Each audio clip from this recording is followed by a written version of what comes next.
ಸ್ನೇಹಿತರೆ ನಮಸ್ಕಾರ. ನಾನು ರವೀಂದ್ರ ಜೋಶಿ. ನೋಡ್ತಾ ಒಂದು ವಾರ ಕಳೆದು ಹೋಯಿತು ನೋಡಿ. ಯುದ್ಧದ ಭೀಕರತೆ ಮಧ್ಯೆ ಬೇರೆ ಸುದ್ದಿಗಳ ಕಡೆ ಹೆಚ್ಚು ಗಮನವನ್ನೇ ಕೊಡಲಿಕ್ಕೆ ಆಗಲಿಲ್ಲ.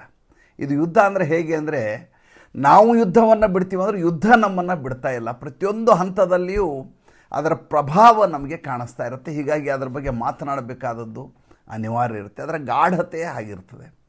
ಭಾನುವಾರದ ಹರಟೆ ಯುದ್ಧವನ್ನು ಪಕ್ಕಕ್ಕಿಟ್ಟು ಬೇರೆ ವಿಷಯಗಳನ್ನು ಸ್ವಲ್ಪ ಚರ್ಚೆ ಮಾಡೋಣ. ತುಂಬ ಆಸಕ್ತಿದಾಯಕವಾದಂಥ ಭಾನುವಾರ ಒಂದು ಆಹ್ಲಾದ ಕೊಡುವಂಥ ಪ್ರಯತ್ನವನ್ನು ಮಾಡುವ ಒಂದು ಸಂಚಿಕೆಯನ್ನು ಮಾಡೋದು.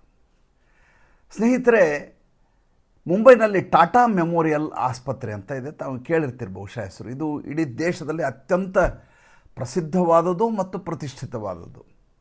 ಕ್ಯಾನ್ಸರ್ ರೋಗಿಗಳ ಆಶಾಕಿರಣ. ಅದು ದೇಶದ ಅತ್ಯುನ್ನತ ಕ್ಯಾನ್ಸರ್ ತಜ್ಞರಿರುವಂಥ ಆಸ್ಪತ್ರೆ.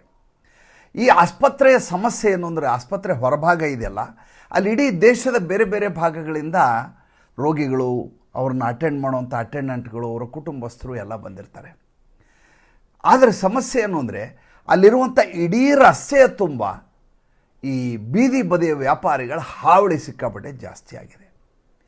ಇದರ ಕುರಿತಾಗಿ ಬಾಂಬೆ ಹೈಕೋರ್ಟ್ಗೆ ಸಾರ್ವಜನಿಕ ಹಿತಾಸಕ್ತಿಯ ಮೊಕದ್ದಮೆಯನ್ನು ಹಾಕಲಾಗತ್ತೆ. ದ್ವಿಸದಸ್ಯ ಪೀಠಕ್ಕೆ ಹೋಗುತ್ತೆ. ಜಸ್ಟಿಸ್ ಅಜಯ್ ಎಸ್ ಗಡ್ಕರಿ ಮತ್ತು ಕಮಲ್ ಆರ್ ಖಾಟಾ ಅನ್ನುವಂಥ ಬೆಂಚ್. ನೋಡಿ, ಇದಕ್ಕೆ ಒಂದು ಮಾತಿದೆ ಏನಂದರೆ, ಯಥಾ ರಾಜ ತಥಾ ಪ್ರಜಾ ಅಂತ. ಮೇಲ್ಕೂತಿರುವಂಥ ಚೀಫ್ ಜಸ್ಟಿಸ್ ಆಫ್ ಇಂಡಿಯಾ ಅವರ ಒಳದನಿ ಏನಿದೆ, ಅಥವಾ ಅವರ ಭಾವ ಯಾವ ರೀತಿ ಇದೆ, ಅವರ ನಡೆ ಹೇಗಿದೆ ಅನ್ನೋದರ ಮೇಲೆ ಉಳಿದ ಹೈಕೋರ್ಟ್ಗಳು ಕೂಡ ಅದೇ ದಿಕ್ಕಿನತ್ತ ತಮ್ಮ ಆಲೋಚನಾ ಶೈಲಿಯನ್ನು ಪರಿವರ್ತಿಸಿಕೊಡ್ತವೆ ಅನ್ನೋದಕ್ಕೆ ಇದಕ್ಕಿಂತ ಒಳ್ಳೆಯ ಸಾಕ್ಷಿ ಯಾವುದೂ ಇಲ್ಲ. ಈ ದೇಶದಲ್ಲಿ CAA-NRCಗೆ ಯಾವ ಮಟ್ಟಿನ ಗಲಾಟೆ ಆಯಿತು ಅಂತ ನಿಮಗೆ ತುಂಬ ಚೆನ್ನಾಗಿ ಗೊತ್ತಿದೆ. ಶಾಹೀನ್ ಬಾಗ್ನಲ್ಲಿ ಯಾವ ರೀತಿ ಕೂತಿದ್ರು ಬುರ್ಖಾವಾಲಿಗಳು ಅಂತ ನೋಡಿದ್ದೀರಿ. ಆದರೆ ಪರೋಕ್ಷವಾಗಿ ಅದೇ NRCಯನ್ನು ಮಾಡುವಂಥ ಸ್ಥಿತಿ ನಿರ್ಮಾಣ ಆಗಿಬಿಟ್ರೆ ಹೇಗಿರುತ್ತೆ? ಅಂಥದೇ ಪ್ರಕರಣ ಇದು. ಭಾಳ ಆಸಕ್ತಿದಾಯಕವಾದ ಪ್ರಕರಣ. ಈ ಬೀದಿ ಬದಿ ವ್ಯಾಪಾರಿಗಳಿದಾರಲ್ಲ, ಇವರನ್ನು ಓಡಿಸ್ಬೇಕು, ಅಲ್ಲಿ ಇರಲಿಕ್ಕೆ ಬಿಡಬಾರ್ದು, ಅಲ್ಲಿ ಅವರಿಂದ ಉಳಿದವ್ರು ಭಾಳ ತೊಂದರೆ ಆಗತ್ತೆ ಅನ್ನುವಂಥ ಪ್ರಕರಣ ಇದು. ಆ್ಯಕ್ಚುಲಿ ಕಾಯ್ದೆ ಅದದು ಸ್ಟ್ರೀಟ್ ವೆಂಡರ್ಸ್ ಆ್ಯಕ್ಟ್ 2014 ಅಂತ ಇದೆ. ಅದರ ಪ್ರಕಾರ ಶಾಲೆ, ಆಸ್ಪತ್ರೆ, ದೇವಸ್ಥಾನದ 100 ಮೀಟರ್ ಅಂತರದಲ್ಲಿ ಯಾವುದೇ ರೀತಿಯ ಬೀದಿ ಬದಿ ವ್ಯಾಪಾರಿಗಳು ಅಥವಾ ಯಾವುದೇ ಅಂಗಡಿಗಳು ಇರಬಾರ್ದು ಅಂತ ಒಂದು ಕಾಯ್ದೆ ಇದೆ. ಆ ಕಾಯ್ದೆಯನ್ನು ಮೀರಿ ನಮ್ಮಲ್ಲಿ ಏನು ಬೇಕಾದರೂ ಮಾಡ್ಬೋದು. ಆಮೇಲೆ ಫುಟ್ಪಾತ್ ಇರೋದು ಜನರಿಗೆ, ಪಾದಚಾರಿಗಳಿಗಲ್ಲ, ಅದು ವ್ಯಾಪಾರ ಮಾಡೋರಿಗೆ ಅಂತ ಈ ಒಂದು ಅಘೋಷಿತವಾದಂಥ ಒಂದು ನಡೆ ನಮ್ಮ ದೇಶದಲ್ಲಿ ನಡ್ಕೊಂಡು ಹೋಗ್ತಾ ಇದೆ. ಅದಕ್ಕೆ ಯಾವ ನಗರಗಳು ಹೊರತಾಗಿಲ್ಲ. ಮುಂಬೈ ಮಾತ್ರ ಅಲ್ಲ, ನೀವು ಬೆಂಗಳೂರಿಗೆ ಹೋದರೆ ಬೆಂಗಳೂರು ಮೆಜೆಸ್ಟಿಕ್ಕಲ್ಲಿ ನೋಡಿರ್ತೀರಿ, ಶಿವಾಜಿನಗರದಲ್ಲಿ ನೋಡಿರ್ತೀರಿ, ಅಥವಾ ಬೇರೆ ಜಯನಗರದಲ್ಲಿ ನೋಡಿರ್ತೀರಿ. ಹುಬ್ಬಳ್ಳಿಗೆ ಹೋದರೆ ಹುಬ್ಬಳ್ಳಿ ದುರ್ಗದ ಬೈಲಲ್ಲಿ ನೋಡಿರ್ತೀರಿ. ಯಾವ ಊರಿಗೆ ಹೋದರೂ ಇದರ ಹಾವಳಿಯಿಂದ ತಪ್ಪಿಸ್ಕೊಳ್ಳಿಕ್ಕೆ ಸಾಧ್ಯ ಇಲ್ಲ. ಇದೊಂದು ದೊಡ್ಡದಾದಂಥ ಮೋಡಸ್ ಆಪರಂಡಿ. ಇದರ ಫಲಾನುಭವಿಗಳೇ ಬೇರೆ ಬೇರೆ ಇರ್ತಾರೆ. ಬಡವ ತನ್ನ ಹೊಟ್ಟೆ ಹೊರ್ಕೊಳ್ಳಿಕ್ಕೆ ಅಂಗಡಿ ಮಾಡಿದರೆ ಟ್ರಾಫಿಕ್ ಪೊಲೀಸರು ಉಳಿದವರು ಹಫ್ತಾ ವಸೂಲಿ ಮಾಡಲಿಕ್ಕೆ ಸಂಜೆ ಬಂದು ಒಂದು ರೌಂಡ್ ಓಡಾಡಿ ಹೋಗ್ತಾರೆ. ತರಕಾರಿ ಅಂಗಡಿ ಹೋದ್ರು ತರಕಾರಿ ಎತ್ಕೋತಾರೆ, 10 ರೂಪಾಯಿ, 50 ರೂಪಾಯಿ, 20 ರೂಪಾಯಿ ಇಸ್ಕೋತಾರೆ. ವಡೆ ಮಾರಿದ್ರೆ 2 ವಡೆ ಇಸ್ಕೋತಾರೆ, ಒಂದಿಷ್ಟು ದುಡ್ಡು ಇಸ್ಕೋತಾರೆ. ಸ್ವಾಭಿಮಾನವನ್ನು ಒತ್ತೆ ಇಟ್ಟು ಈ ರೀತಿಯ ನೌಕರಿ ಮಾಡುವಂಥ ಬೇಕಾದಷ್ಟು ನೌಕರದಾರರನ್ನು ನಾವು ಇವತ್ತಿನ ದಿವಸ ನೋಡ್ತಾ ಇದ್ದೀವಿ. ಮುಂಬೈ ಕೂಡ ಇದಕ್ಕೆ ಹೊರತಲ್ಲ. ಮುಂಬೈನಲ್ಲಿ ಈ ರೈಲ್ವೆ ಸ್ಟೇಷನ್ ಲೋಕಲ್ ಟ್ರೈನ್ಗಳಿದಾವಲ್ಲ, ಆ ಲೋಕಲ್ ಟ್ರೈನ್ ಹೊರಗಡೆ ಬಂದರೆ ನಿಮಗೆ ಈ ರೀತಿ ಅಂಗಡಿಗಳು ಸಾಲು ಕಾಣಿಸ್ತವೆ. ಮೊದಲು ಚಪ್ಪಲಿ ಅಂಗಡಿ ಇರ್ತದೆ. ಆ್ಯಕ್ಚುಲಿ ರೈಲ್ವೆ ಇಲಾಖೆಯಲ್ಲಿ ಇರೋದೇನೆಂದರೆ 150 ಮೀಟರ್ವರೆಗೂ ಏನು ಇರಬಾರ್ದು ಅಂತ ಕಾಯ್ದೆ ಇರೋದು. ಅದು ಮೆಟ್ಲಿ ಇಳಿದ ತಕ್ಷಣ ನಿಮ್ಗೆ ಪಕ್ಕದಲ್ಲಿ ಲಾಟ್ರಿ ಅಂಗಡಿ ಇರುತ್ತೆ, ಅದ್ರ ಪಕ್ಕ ಚಪ್ಪಲಿ ಅಂಗಡಿ ಇರ್ತದೆ, ಅದ್ರ ಪಕ್ಕ ಜ್ಯೂಸ್ ಮಾರೋನ ಅಂಗಡಿ ಇರ್ತದೆ, ಅದ್ರ ಪಕ್ಕ ಕ್ಯಾಪ್ಗಳು ಮಾರೋರು, ಛತ್ರಿ ಅಂಗಡಿ ಎಲ್ಲ ಸಾಲಕ್ಕೆ ಮುಂಬೈನ ಬೋರಿವಿಲಿ ಹೋಗಲಿ, ಖಾಂಡಿವಿಲಿ ಹೋಗಲಿ, ಗ್ರ್ಯಾಂಟ್ ರೋಡ್ ಹೋಗಿ, ಲ್ಯಾಮಿಂಗ್ಟನ್ ರೋಡ್, ಇಡೀ ಮುಂಬೈನ ಎಲ್ಲ ಸಬರ್ಬ್ನಲ್ಲಿ ಎಲ್ಲಿ ಹೋದರೂ ಈ ರೀತಿಯಾದ ವ್ಯಾಪಾರ ನಡೀತಾ ಇದೆ. ಪ್ರಕರಣ ನಡೀತಾ ಇದ್ದದ್ದು ಟಾಟಾ ಮೆಮೋರಿಯಲ್ ಆಸ್ಪತ್ರೆಯ ಬೀದಿ ಬದಿ ವ್ಯಾಪಾರದ ಬಗ್ಗೆ. ಅದು ವ್ಯಾಪಿಸಿಕೊಂಡದ್ದು ಇಡೀ ಮುಂಬೈಗೆ ಇದನ್ನು ಕಾಯ್ದೆ ಮಾಡಬೇಕಾದಂಥ ಒಂದು ನಿರ್ದೇಶನ ನೀಡಬೇಕಾದಂಥ ಪ್ರಸಂಗ ಬದಿಗೆ ಬಂತು ಜಸ್ಟಿಸ್ ಅಜಯ್ ಗಡ್ಕರಿ ಮತ್ತು ಕಮಲ್ ಖಾಟಾ ಅವರಿಗೆ. ಅವರು ಏನು ಮಾಡಿದರು, ಮೋಟೋ ತೊಗೊಂಡು ಬೃಹನ್ ಮುಂಬೈ ನಗರ ಪಾಲಿಕೆ ಅಧಿಕಾರಿಗಳು ಮತ್ತು ಮುಂಬೈ ಪೊಲೀಸು ಇಬ್ಬರನ್ನು ಕರೆಸ್ಕೊಂಡು ಏನು ಮಾಡ್ತಾಯಿದ್ದೀರಿ ನೀವು? 2014 ಸ್ಟ್ರೀಟ್ ವೆಂಡರ್ಸ್ ಆ್ಯಕ್ಟ್ ಇದೆಯಲ್ಲ, ಅದು ಯಾಕೆ ಅನುಷ್ಠಾನ ಆಗಿಲ್ಲ? ಪೊಲೀಸರು ತಲೆ ತೆಗೆಸ್ಕೊಂಡು ನಿಲ್ತಾರೆ, ನಗರ ಪಾಲಿಕೆಯವರು ತಲೆ ತೆಗೆಸ್ಕೊಂಡು ನಿಲ್ತಾರೆ. ಒಬ್ರಿಗೊಬ್ರು ಸಂಬಂಧ ಇಲ್ಲ ಅನ್ನೋ ರೀತಿಯಲ್ಲಿ ಅವರ ನಡವಳಿಕೆ ಇರುತ್ತೆ. ಇಲ್ಲ ನಾವು ಅದನ್ನ ಹಂಗೆ ಮಾಡ್ತೀವಿ, ಹಿಂಗೆ ಮಾಡ್ತೀವಿ, ನಾವು ನೋ ಹಾಕರ್ಸ್ ಜೋನ್ ಅಂತ ಮಾಡ್ತೀವಿ, ನಾವು ಡಿಜಿಟಲ್ ಮ್ಯಾಪಿಂಗ್ ಮಾಡುವ ಪ್ರಯತ್ನ ಮಾಡ್ತೀವಿ, ಈ ರೀತಿಯಾಗಿ ಇತ್ಯಾದಿ ಸಮಾಧಾನ ಮಾಡುವ ಪ್ರಯತ್ನ ಮಾಡ್ತಾರೆ. ಜಡ್ಜ್ ಹೇಳ್ತಾರೆ ಇದನ್ನು ಮಾತು ಕೇಳೋದಿಲ್ಲ.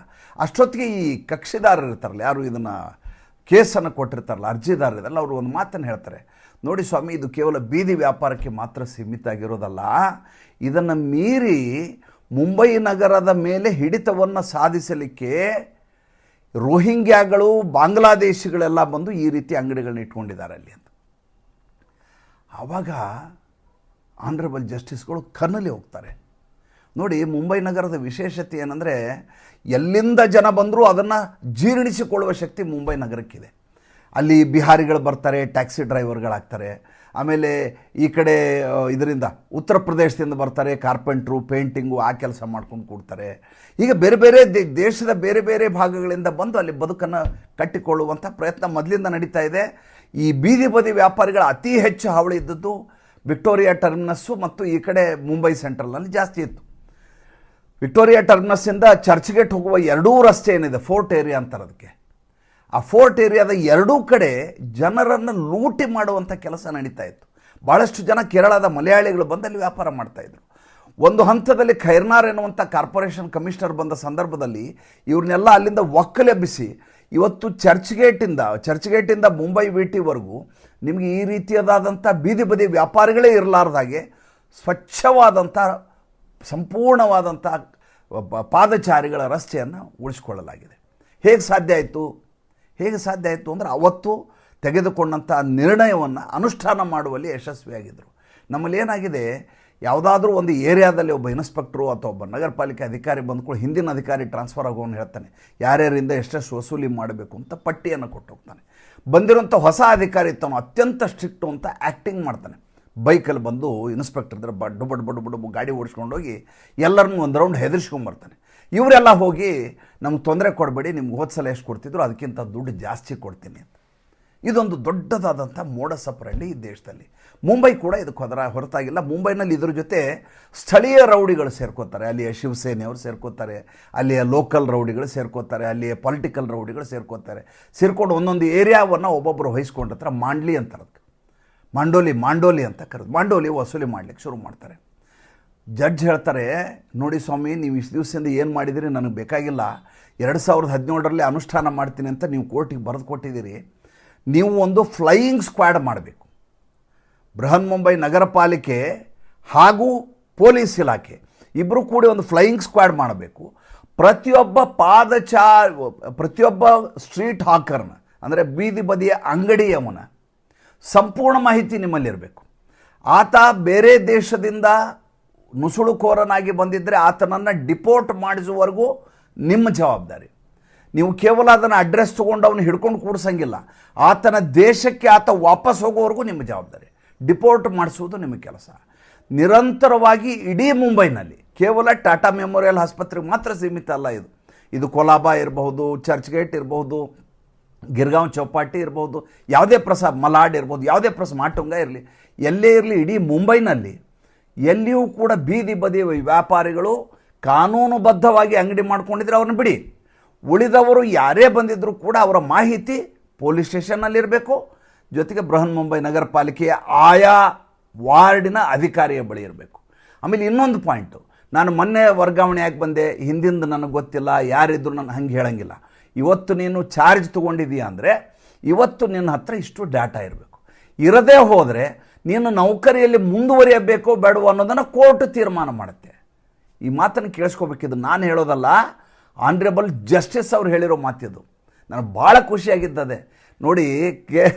ಮೇಲ್ಗಡೆ ಸುಪ್ರೀಂ ಕೋರ್ಟ್ನಲ್ಲಿ ಕೂತಿರುವಂಥ ಚೀಫ್ ಜಸ್ಟಿಸ್ಸು ಕಠೋರವಾಗಿ ನಿರ್ಣಯವನ್ನು ತೆಗೆದುಕೊಳ್ಳೋರಿದ್ದರೆ, ತೀರ್ಪು ಕೊಡುವಂಥ ವ್ಯಕ್ತಿ ಇದ್ದರೆ ಸೂರ್ಯಕಾಂತ್ ಥರ, ಲೋವರ್ ಕೋರ್ಟ್ಗಳು ಕೂಡ ಅದೇ ಮಾದರಿಯನ್ನು ಮುಂದುವರ್ಸ್ಕೊಂಡು ಹೋಗ್ತವೆ, ಅದೇ ಸಂಪ್ರದಾಯ ಮಾಡ್ಕೋತೇವೆ ಅನ್ನೋದಕ್ಕೆ ಇದಕ್ಕಿಂತ ಒಳ್ಳೆಯ ನಿದರ್ಶನ ನಿಮಗೆ ಸಿಗ್ಲಿಕ್ಕೆ ಸಾಧ್ಯವೇ ಇಲ್ಲ.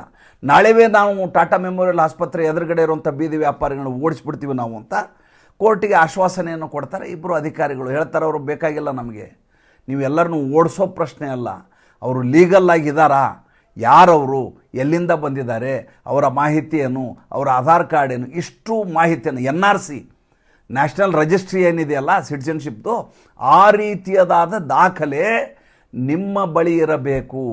ಹಾಗೆ ಇಲ್ಲದೆ ಹೋದ ಸಂದರ್ಭದಲ್ಲಿ ನೀವು ಕೆಲಸದಲ್ಲಿ ಮುಂದುವರಿಯಬೇಕು ಬೇಡ ಅನ್ನೋದು ನಾವು ತೀರ್ಮಾನ ಮಾಡ್ತೀವಿ. ಹೆಂಗಿದೆ ಸ್ವಾಮಿ ಇದು? ಈ ರೀತಿಯದಾದಂಥ ಜಡ್ಜ್ಮೆಂಟ್ಗಳನ್ನು ಎಲ್ಲಿಯಾದರೂ ನೀವು ಕೇಳಿದ್ದೀರಾ?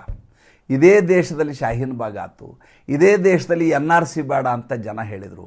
ಕೋರ್ಟೇ ಸ್ವತಃ NRC ಮಾಡುವಂಥ ಸ್ಥಿತಿಗೆ ನಾವು ಬಂದಿದ್ದೀವಿ ಅಂದರೆ ಎಂಥ ಪುಣ್ಯವಂತರ ಕಾಲದಲ್ಲಿ ನಾವು ಇದ್ದೀವಿ ಅನ್ನೋದನ್ನು ಅರ್ಥ ಮಾಡಿಕೊಳ್ಳಬೇಕಾದ ಸಂದರ್ಭ.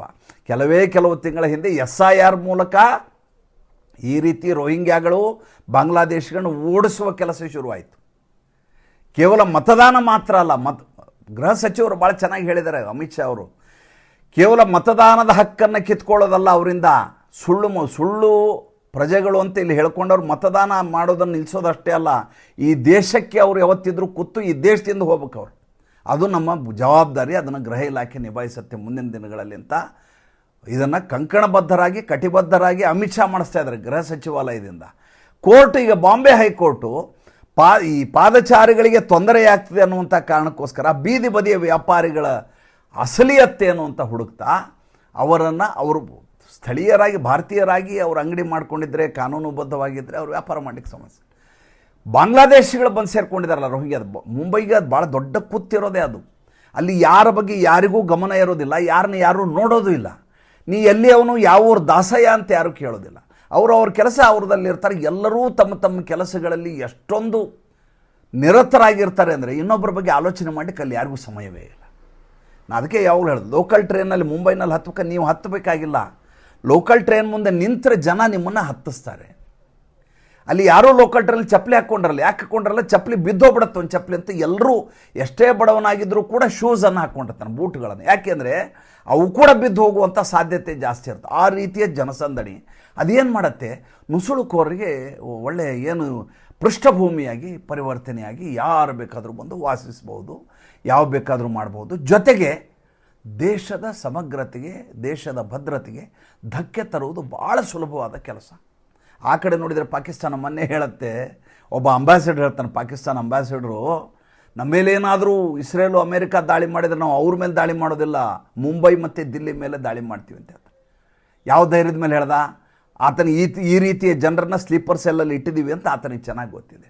ಅದಕ್ಕೆ ಸರಿಯಾಗಿ ಈಗ ಬಂದಿರುವಂಥ ತೀರ್ಪು ನನಗೆ ಬಹಳ ಖುಷಿಯಾಗಿದ್ದೇನೆಂದರೆ, ಇದು ಎಷ್ಟರ ಮಟ್ಟಿಗೆ ಅನುಷ್ಠಾನ ಮಾಡ್ತಾರೆ ಅನ್ನೋದು ಬೇರೆ ವಿಚಾರ, ಆದರೆ ಇಂಥದ್ದೊಂದು ನಡೆ ನಮ್ಮ ನ್ಯಾಯಾಲಯದಲ್ಲಿ ನಡೀತಾ ಇದೆಯಲ್ಲ, ಅದಕ್ಕೆ ನನಗೆ ಖುಷಿಯಾಗಿದ್ದು.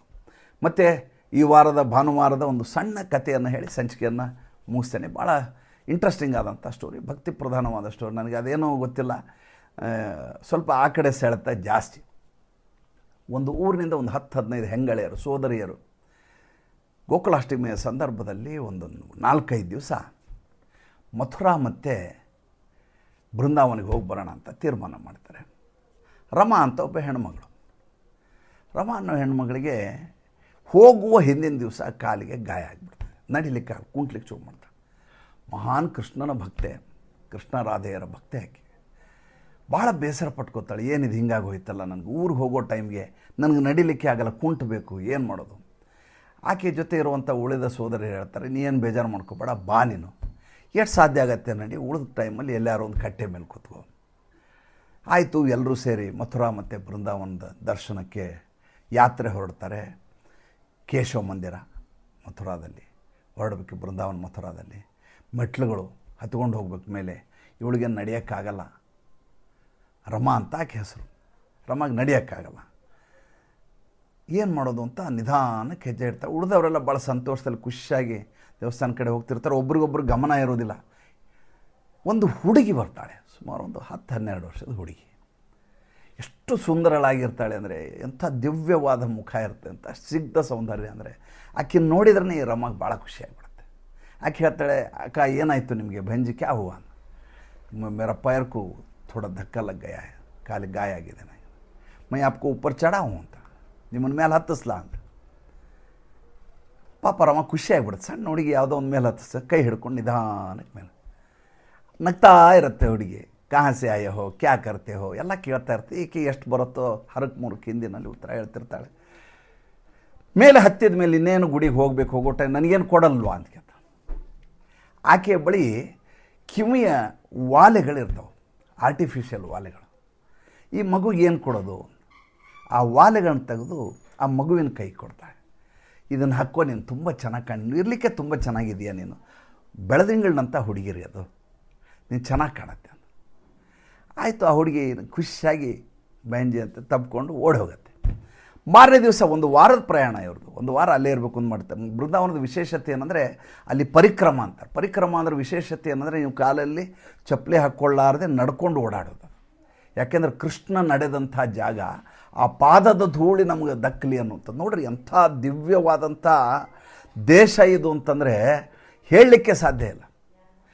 ವಿದೇಶೀಯರು ಕೂಡ ಅಲ್ಲಿ ನಡ್ಕೊಂಡು ಹೋಗುವಾಗ ಕಾಲಲ್ಲಿ ಚಪ್ಪಲಿ ಹಾಕ್ಕೊಳ್ಳಲ್ಲ ಬೃಂದಾವನದಲ್ಲಿ. ಅಂಥ ದಿವ್ಯತೆ ಇರುವಂಥ ಜಾಗ ಅದು, ಪುಣ್ಯಭೂಮಿ. ಮಾರನೇ ದಿವಸ ಮತ್ತೆ ಹೋಗ್ತಾಳೆ. ಕಾಲು ನೋವು ತೀರಾ ಜಾಸ್ತಿ ಆಗಿಬಿಟ್ಟಿರ್ತದೆ. ರಾತ್ರಿಯೊಳಗೆ ನಡೆದಿರ್ತಾಳೆ, ಬೇರೆ ಮೆಟ್ಲು ಬೇಳೆ ಹತ್ತಿರ್ತಾಳೆ, ಬೇರೆ ಬೇರೆ ಕಡೆ ಓಡಾಡಿರ್ತಾಳೆ ರಮ್ಮ. ಆ ಹುಡುಗಿ ಓಡಿ ಬರ್ತದೆ. ಮತ್ತೆ ಒಂದು ಬೆಂಜಿ ಆಪ್ ಫಿರ್ ಆಗಯ ಮತ್ತೆ ನಿಧಾನಕ್ಕೆ ಮೇಲೆ ಹತ್ತಾಳೆ. ಹೋದ ತಕ್ಷಣ ಮತ್ತೇನು ಕೊಡ್ತೀಯ ಅಂತ ಕೇಳ್ತಾಳೆ. ಈಕೆ ಅವಳು ಬರ್ತಾಳೆ ಅಂತ ಇತ್ತೋ ಗೊತ್ತಿಲ್ವೋ ಮತ್ತೊಂದಿಷ್ಟು ಸಾಮಾನುಗಳು ತಂದಿರ್ತಾಳೆ, ಮತ್ತನ್ನು ಕೊಡ್ತಾಳೆ. 3 ದಿವಸ 4 ದಿವಸ ಆದಾಗ ಒಬ್ಬ ಹುಡುಗನ ಕರ್ಕೊಂಬರ್ತಾಳೆ. ತುಂಬ ಚಂದದ ಹುಡುಗ, ಭಾಳ ಚೆನ್ನಾಗಿರ್ತಾನೆ. ಈತ ನನ್ನ ಫ್ರೆಂಡು ಅಂತ. ಓ ಐಸಾ ಮೇರಾ ಬಹುತ್ ದೋಸ್ತ್ ಹೇ, ಖಾಸ್ ದೋಸ್ತ್ ಹೇ. ಆತನಿಗೂ ಈಕೆ ಗಿಫ್ಟ್ ಕೊಡ್ತಾಳೆ, ಒಂದು ಮಡಿ, ಒಂದು ನವಿಲು. ಆ ಹುಡುಗ ಚಂದ ಇರ್ತಲ್ಲ. ನಾಳೆ ನೀನು ಬಂದಾಗ ನಿನಗೊಂದು ಗಿಫ್ಟ್ ಕೊಡ್ತೀನಿ ಅಂತ ರಮ ಹೇಳಿರ್ತಾಳೆ. ಮಾರನೇ ದಿವಸ ಬಂದಾಗ ಒಂದು ಶಲ್ಯ, ಒಂದು ನವಿಲುಗರಿ, ಒಂದು ಕೊಳಲು, ಅಲ್ಲೆಲ್ಲ ಅದೇ ಸಿಗತ್ತೆ. ನಿಮ್ಮ ಮಥುರಾ ಬೃಂದಾವನದಲ್ಲಿ ಈ ಥರದ ವಸ್ತುಗಳು ಜಾಸ್ತಿ ಕೊಡ್ತಾಳೆ. ನೀವನ್ನೆಲ್ಲ ಹಾಕ್ಕೊಳ್ಳಲ್ವಾ ಅಂತ ಮಾರನೇ ದಿವಸ ಕೇಳ್ತಾಳೆ. ನಾಳೆ ಹಾಕ್ಕೋತೀನಿ, ನಾಳೆ ಗೋಕುಲಾಷ್ಟಮಿ ಅಲ್ವಾ, ನಾಳೆ ನಾನು ಹಾಕ್ಕೊಂಬರ್ತೀನಿ ಬೆಂಜಿ, ನಾನು ನೋಡು ನೀನು ಅಂತ. ಮಾರನೇ ದಿವಸ ಬೆಳಗ್ಗೆ ಹೊರಡ್ತಾಳ್ರಿ ಇವಳು. ಮಾರನೇ ದಿವಸ ಬೆಳಗ್ಗೆ ದೇವಸ್ಥಾನಕ್ಕೆ ಹೊರಡ್ತಾಳೆ ರಮ. ಅಲ್ಲಿ ಬಂದು ಕೆಳಗಡೆ ಕಟ್ಟೆ ಹತ್ರ ಅಷ್ಟೊತ್ತಿಗೆ ಕಾಲಿನ ಗಾಯ ಆಲ್ಮೋಸ್ಟು ಹೊರಟೋಗಿರುತ್ತೆ. ನೋಡ್ತಾಳೆ, ಆ ಕಡೆ ಈ ಕಡೆ ನೋಡ್ತಾಳೆ. ಆ ಹುಡುಗಿನ ಕಾಣೋದಿಲ್ಲ. ಎಲ್ಲಿ ಹೊರಟು ಹೋದ್ಲಿ ಇವಳು ಅಂತ ಸ್ವಲ್ಪ ಒಂದು 2 ನಿಮಿಷ ವೇಟ್ ಮಾಡಿ. ತುಂಬ ರಶ್ ಇರುತ್ತೆ ಗೋಕುಲಾಷ್ಟಮಿ ಆಗಿರೋದ್ರಿಂದ, ಇನ್ನು ದರ್ಶನ ಮಿಸ್ ಆಗಿಬಿಡುತ್ತೆ ಅಂತ ಹತ್ಕೊಂಡು ಮೇಲೆ ಹೋಗ್ತಾಳೆ. ಮೇಲೆ ಕರ್ಟನ್ ಎಳೆದಿರ್ತಾರೆ ದೇವರಿಗೆ, ಒಳಗಡೆ ಪೂಜೆ ಅಲಂಕಾರ ಎಲ್ಲ ನಡೆದಿರುತ್ತೆ. ಈಕೆ ಕಾಯ್ತಿರ್ತಾಳೆ. ನಿಧಾನಕ್ಕೆ ಹೀಗೆ ಕರ್ಟನ್ ತೆಗಿತಾರೆ ಸರ್, ಪರದೆ ತೆಗಿತಾರೆ. ಎದುರುಗಡೆ ಒಂದು ಕಡೆ ಕೃಷ್ಣ, ಇನ್ನೊಂದು ಕಡೆ ರಾಧೆ ರಮ ಕೊಟ್ಟಿರುವಂಥ ವಾಲೆಗಳನ್ನು ಹಾಕ್ಕೊಂಡಿರ್ತಾಳೆ, ಕೆಳಗಡೆ ಲಂಗ ಹಾಕ್ಕೊಂಡಿರ್ತಾಳೆ. ಆಕೆ ಕೊಟ್ಟ ಎಲ್ಲ ಆಭರಣಗಳನ್ನು ಧರಿಸಿರ್ತಾಳೆ. ಪಕ್ಕದಲ್ಲಿ ಕೃಷ್ಣ ಅದೇ ಕೊಳಲು, ಯಾವ ಕೊಳಲನ್ನು ರಮ ಕೊಟ್ಟಿರ್ತಾಳೆ ಆ ಕೊಳಲನ್ನು ಹಿಡಿದಿರ್ತಾನೆ, ಅದೇ ಶಲ್ಯವನ್ನು ಉಟ್ಕೊಂಡಿರ್ತಾನೆ. ರಮ ನೋಡ್ತಾಳೆ, ದಳ ಕಣ್ಣಲ್ಲಿ ನೀರು ಇಳಿಲಿಕ್ಕೆ ಶುರುವಾಗುತ್ತೆ.